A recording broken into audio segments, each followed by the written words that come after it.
G'day and welcome to the Opal Mills channel.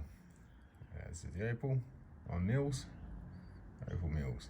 So today I've got this really gorgeous piece, Boulder Opal from Queensland. I think the Croit Fields, don't quote me. This is one of those gamble pieces for the amount of issues it has, but I paid $40 Australian for this one about half a year ago. I'm yet to have gotten to it, and I thought now's a good time to do a carving.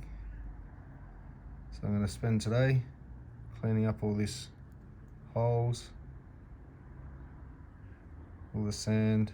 Unfortunately, what's under there is under there. I'm not going to be able to get all that sand that's inside there out, but as long as I get a smooth surface without any sand in the making little holes in that through the surface, I'll be right. As long as I get a great finish, I'll be happy.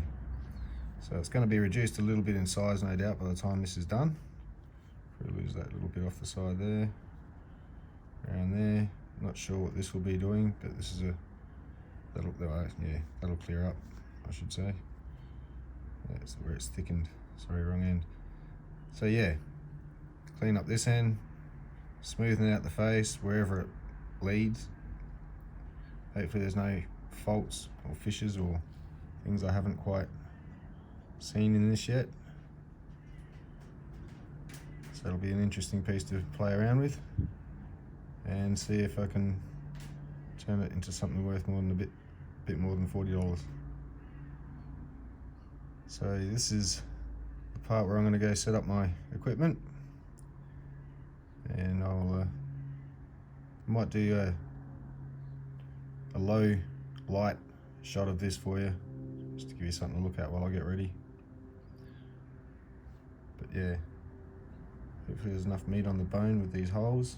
It's going to be an interesting piece. I'll just have to have divots in it, otherwise I'll just lose the whole stone, I think. Yeah, so I may have to go onto the machine just to tidy up around the edges final. Just saves wearing out my Dremel bits. Other than that, it'll be a Dremel job all the way over, all the way up to serum. This one I've got some Velcro 600 and 1200 grit sanding discs, which I'll be cutting down into smaller bits for a Dremel. So we'll be making that somewhere in this video and using it, because I think it gets a much better job sometimes, just as a secondary finish, final finish for each grit. And then it'll be straight onto the serum as usual. It'll be interesting to see if I can get all this polished up as well, finish it off nice at the back as well. Should be good. We can show the whole stone. So that's the plan of attack for today. So I'll back in with it. Well, hope you enjoyed that view. I'll do another one at the end, maybe another one in between, just to show how it's coming along. I like that dim light view, brings the colour out, contrasts more. It's obviously not a true accurate representation, this is more so. And to be quite honest, looking at it in the camera and in real, it's not far off. A square patch of green there too. Pretty bit of that hole. So I'm going to start off with an 80 grit, just because I'm going to have to start around the edges a bit, and I need to chew through some of that ironstone. So I won't be touching the face just yet. That's as split. I don't think it's been Dremel polished at all, but it's very glassy shiny. I might touch up some of those holes a bit while I got the 80 on, but I'll just be tidying it up a little bit more than what it is right before I cleaned it up. So I might stop this just to preserve time, but I'll get started first and give you an idea of what's happening. I might start with taking off that little stain there, and that bit of a knobbly bit sticking up at the end. Try and get that stain there to disappear a bit.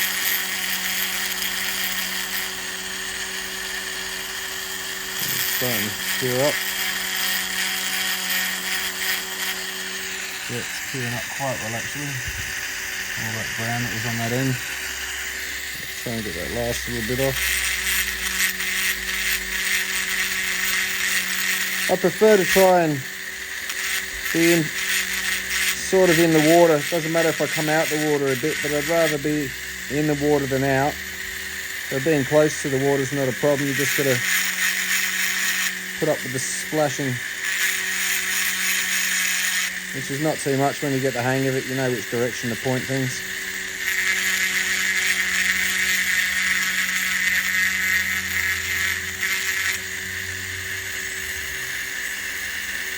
So I'm not going to do too much around the edges as such, as far as what the wheel can end up cleaning up a bit quicker than the Dremel bit. I might just touch that hole.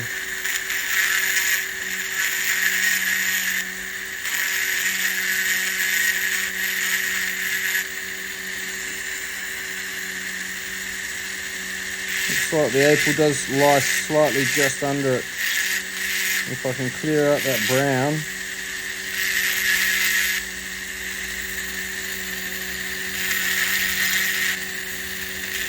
it'll just be a colourful hole. If not, I'll go through the colour. It's only just lying under there.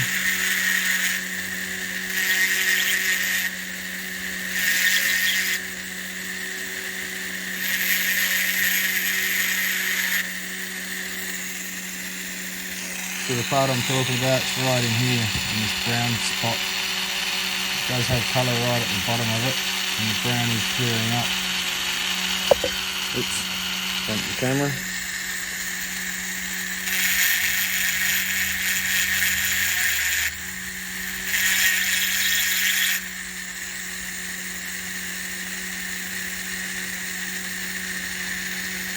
So I'll wait until I tidy this side up a bit more, I think, on the big wheel, before I do too much more on that area.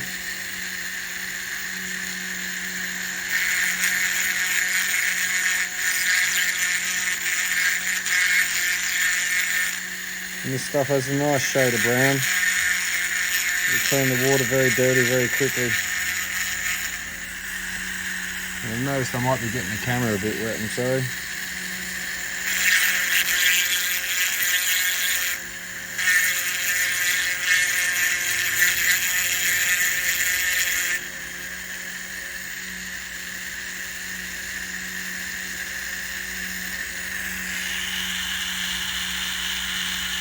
So yeah, I think from here it's definitely going to be over to the wheel, just shape up, get rid of this edge here.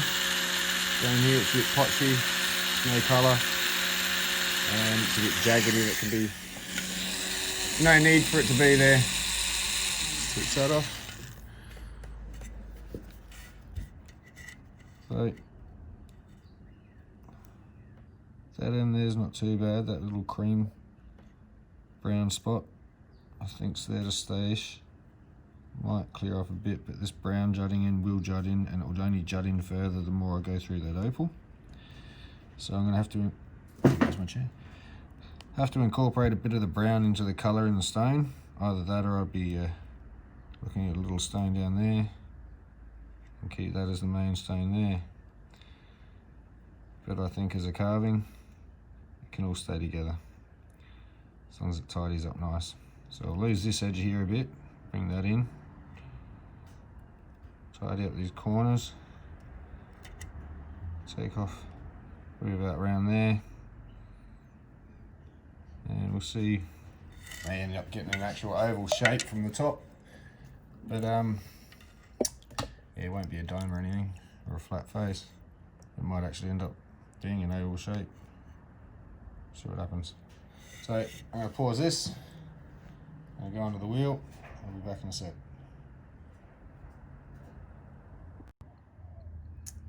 Okay, back with this piece, and I've shaped it up around the edges, just tied it up into a neater shape. the edges weren't cracked. And see if I can get a bit closer for you. So around these edges where there's no big major faults or cracks or anything, there's one concern I have. See if I can get it sharp in the light. Through there. It's through here. Starts there, comes all the way through to this side. It's a bit of a fissure. It's hard to see because of all that colour. This stone's dry at the moment too, by the way. That's that glassy effect I was talking about, where it's just split. Looks like it's been polished, but it hasn't.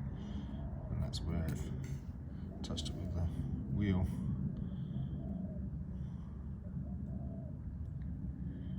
So yeah, I'm going to be careful about what I take out of these two spots. Kind of looks like an M or an E.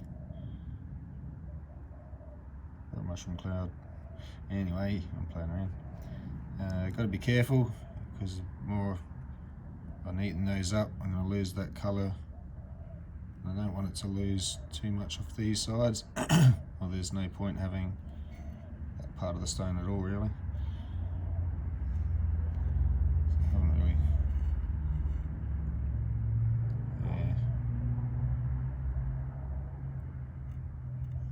take too much away. It'll be interesting. I mean, it's undulating anyway, there's no point. It's not like I'm going to get a flat face if I take that back.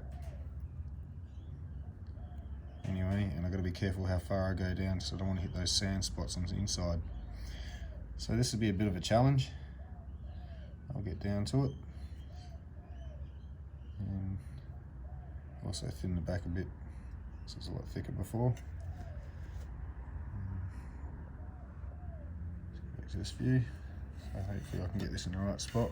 Notice it was down on the bottom of the screen last time. Sorry about that. And I'll grab my Dremel. Get some power going.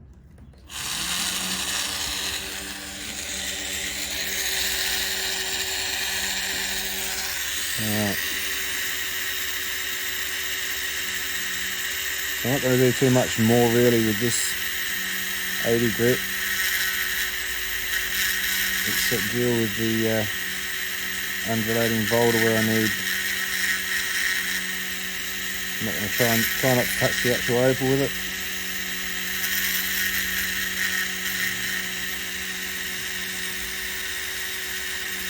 The next grit we'll be able to do it without taking so much off in one hit. No matter how good you are, you may always make mistakes. So if you can account for that before you make them, you have a bit more success.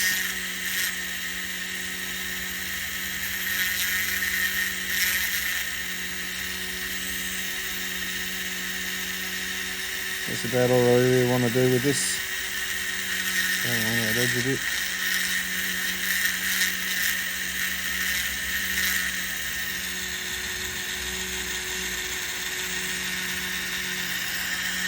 A bit jagged there. Sorry if I'm talking into the bowl here. Try and speak up. Just rounding out that bit of ironstone there around the edge. So now I'm going to probably pause it and swap bits. I might do a little bit more and then flick back to you. So I might do a quick low light visual for you, something to watch for a minute, and I'll get to this. Okay, as predicted, the brown's crept in a bit more. I'm going to lose a little bit as I clean it up, probably lose a little bit more. I've gone over it with a 200. I skipped from 80 straight up to 200. And I've seen this floor fracture through the side here, that white line that goes up and over. And I'm not going all the way down there to remove it, but through the opal itself, I think it'll be very unnoticeable. There was a little fracture line that ran into the opal. That seems to have disappeared, and hopefully we'll polish clean. A little bit left there, but I need to leave some for the other grits. I don't want to chew through down it to the level that looks great, then have to polish through it because I haven't polished it yet, and then this sand I've really got to watch. I don't want to hit. So we'll be going on with a 400, 600. I'll probably come back after the 600 and show you again. We'll see how much more this brown creeps in. Hopefully not too much more.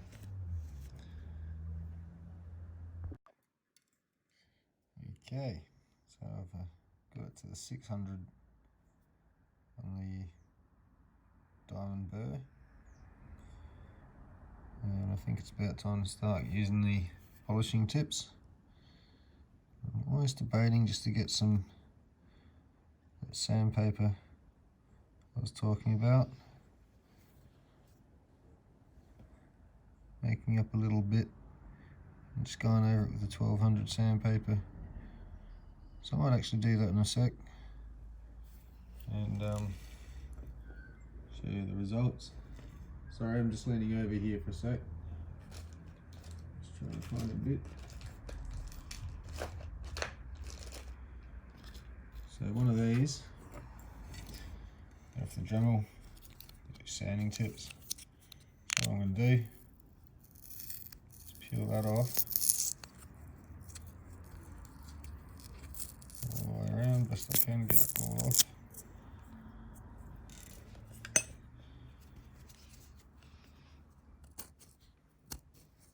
Just clean it off a bit with a chisel.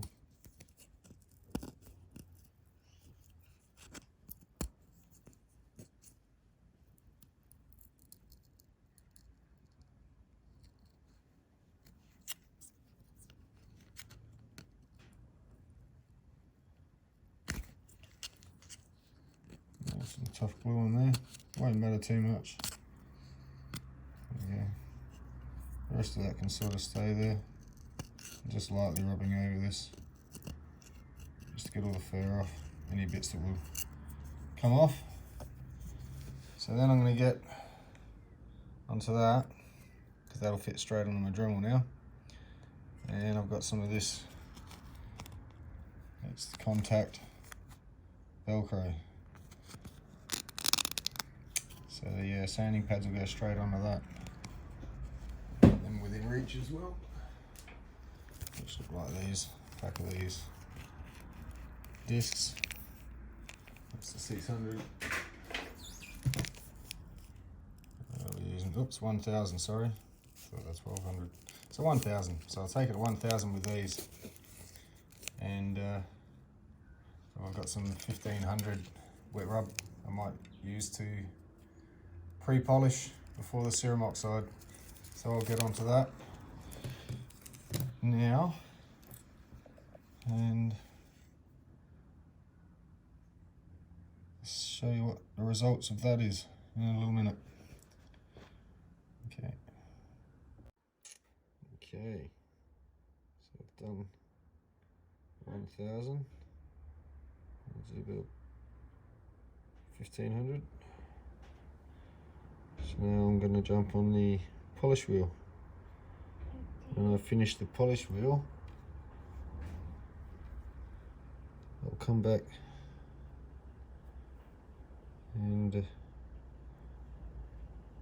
see what comes up. It's got a bit of a rough surface because of the pitting, some of that sand in underneath, and this boulder has got some little white specks through it that are sort of porousy bits.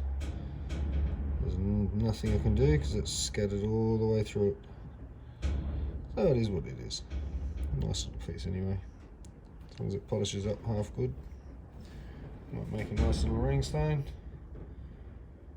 That looks like melting over chocolate cake. Opal icing. So yeah, alright, I'll get that done. Here we are, finished product.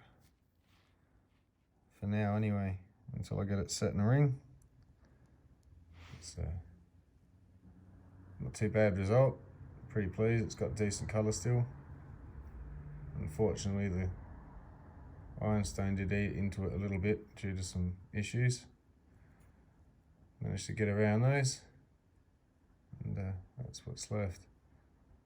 Still think that we cut down that little square patch in there. Would have been quite a little stone. It's only directional sort of, so I think it adds to have a bit of colour at this end when facing that way, but there's no colour now. At least you can see colour somewhere. So it's just a nice flash bonus to get that flash in there now. So it's my $40 investment here. It's now worth $20 probably. Oops, no, not sure. I'll set it in a ring, and even if it increased, you know, $100 in value, to $100 as in, I'll double my money. It's not too bad. See what happens. See what it looks like, see how much effort I put into what kind of ring I make for it. It deserves something decent, I think. And go from there. I'm almost up with the website, so some of these will actually become available. You'll be able to see them up for sale. I'm just going to move over here and zoom out a little bit for you. Out, not in. Okay. Now, let's just say that's the $100 stone now. Whatever it weighs is irrelevant because it's not a carat price. There's no real carat price for this that I can determine as such, unless it was more all colour. I'm sure there'd be a carat price, but it's a balance between the colour and the non-colour when evaluating it makes it hard. So to put a price on it, and the rough enough's good enough, say $100. Whatever it weighs per carat gets divided, so you're looking at 10.5 carats, roughly $10 a carat. I'm sure I could increase the value per carat by taking the back down a bit more and thinning it out so it's not so thick. And then if that was half that weight, say even down to 12,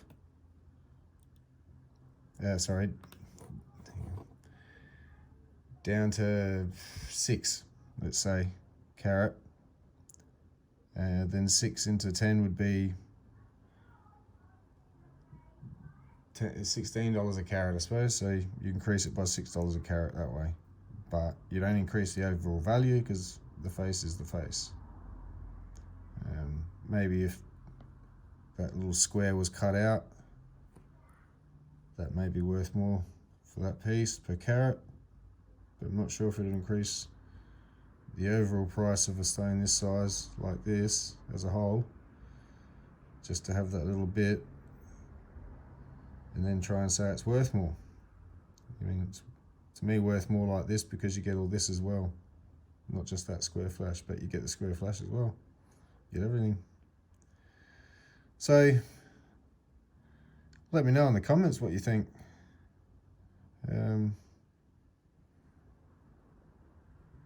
It'll help me a little bit. I would like to know the pricing system. A lot of effort goes into that sort of thing, because there's so many factors, from field, like type of opal, body tone, the colorations, the mixture of colorations, the patterns, the size, the cut, everything. There's so many different factors, and arriving at a price is not really that easy. Some make it sound or look easy, but I don't think it is. not at all. But I come to a $40 here, so say if I put it in a ring and, you know, honestly maybe a $150 ring, I'd be happy with that. And if that's worth more than that, then good luck to whoever ended up with it. And go from there, but they'll have to get an evaluator onto it, and then that'll cost them money just to authenticate its value, which detracts from the value because you've had to pay to get the evaluation. So unless it's really, really valuable, more than agreed price, I'd say. So if someone wants to agree to pay a price I'm happy with, it's sold. Till then, this will be another one of my collection pieces. And got some matrix I'm gonna be doing tomorrow. I'm gonna start slicing up, so that'll be my next video. Get that sliced up, cut, and then hopefully in the next couple of weeks, I've said this before, but this time we've got the plan to go. So we'll definitely be going up, and I have to get it done before we do. And I'll be treating it while I'm up there at Andamuka. And I'll do a video. I'd love to be able to live stream, take you all with me, but I'm not there yet. We've got about 15 subscribers. Thank you very much, everybody. Much appreciated. At least somebody's showing interest in this, which is great. I wasn't sure if this was going to be totally overlooked or what. So thank you very much to everybody who is subscribed. And definitely leave comments if you can. I'd appreciate it. Any questions, happy to answer if I can. And again, if there's anything you want to see, I'll see what I can arrange. I'd love to get hold of some really nice black opal to show cut. And I'll have to sell some of this opal first, and then buy a small parcel with some nice stones and do a video on that. Till then, I'm pretty keen on Andamuka opal. I'll see what kind of parcel I can come up with up there next trip, along with doing the treating. So, hope you enjoy the video.